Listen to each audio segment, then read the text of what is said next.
Dieu. D'accord. Lorsque vous laissez les hommes décider pour les hommes, l'injustice arrive. D'accord. Mais si vous laissez Dieu décider pour les hommes, il y aura quand même des rapports équilibrés et de l'équité. Donc, la finance islamique, comme on l'a dit, met un point d'ancrage sur l'éthique. Donc, vous pouvez même avoir un consentement avec votre client ou bien votre partenaire, mais si vous vous rendez compte que vous l'avez trompé, vous devez surseoir la règle. Ça veut dire quoi? Vous vous êtes accordé sur, par exemple, on a dit qu'on partageait les pertes et les profits. Si on partage les pertes et les profits, voilà, parce que je suis venu avec les finances, vous venez avec l'expertise, je décide de prendre 80%. Si vous vous rendez compte que c'est beaucoup trop, même si votre partenaire a accepté, vous devez avoir l'humilité de dire que non, voilà, bon, 80 quand même, c'est quand même trop. C'est trop. Allons à 60, bien allons à 70, pour être beaucoup plus juste. C'est ça la loi de Dieu dedans. Donc, elle vient pour ramener les hommes vers une raison qui est satisfaisante pour tout le monde, vers une justice et une équité. C'est pour ça qu'elle est fondée sur la loi de Dieu.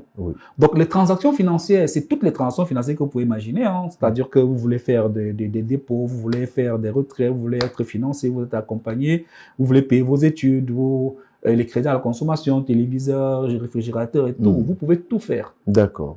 Sauf que on ne vous laisse pas décider si vous voulez tromper ou pas.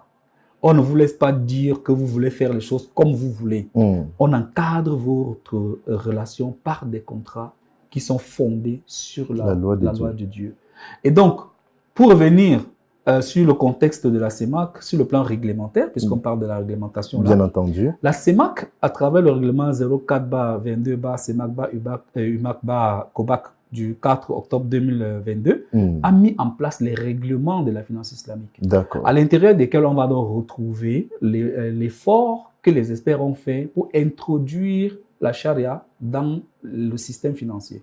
Ça veut dire que le règlement que j'ai cité tout à l'heure, avec les règlements subséquents de la COBAC, ont intégré la loi de Dieu dans les règlements financiers. Ça veut dire quoi? Ça veut dire que je veux commercialiser un produit, le produit doit être conforme à la finance islamique. D'accord. Donc, l'article du règlement qui parle d'un produit aura en son sein l'éthique ou alors les lois ou bien les textes du Coran qui sont déjà introduits dans cette règle-là et donc qui est considéré comme la réglementation COBAC et CEMAC sur les activités de finance islamique. Ça veut dire quoi? Vous n'aurez pas besoin de prendre le Coran en agence, vous montrer aux gens, vous n'aurez pas besoin, non. Donc, et puis, de notre côté, il y a les questions de formation. D'accord. Lorsque un non-musulman veut se former en finance islamique, on ne va pas lui dire non.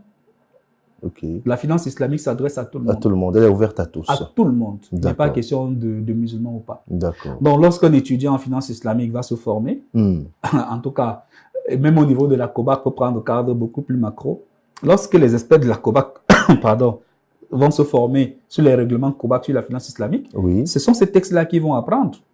On ne va pas dire que non, est-ce que vous êtes musulman ou pas? Non, on ne va pas chercher. Donc, ce sera une question de formation. Donc, on est là dans le cadre scientifique. On n'est pas dans le cadre purement spirituel. Donc, les questions spirituelles purement concernent les musulmans, mais les questions scientifiques concernent tout le monde. Et la finance islamique, elle est ouverte à tout le monde.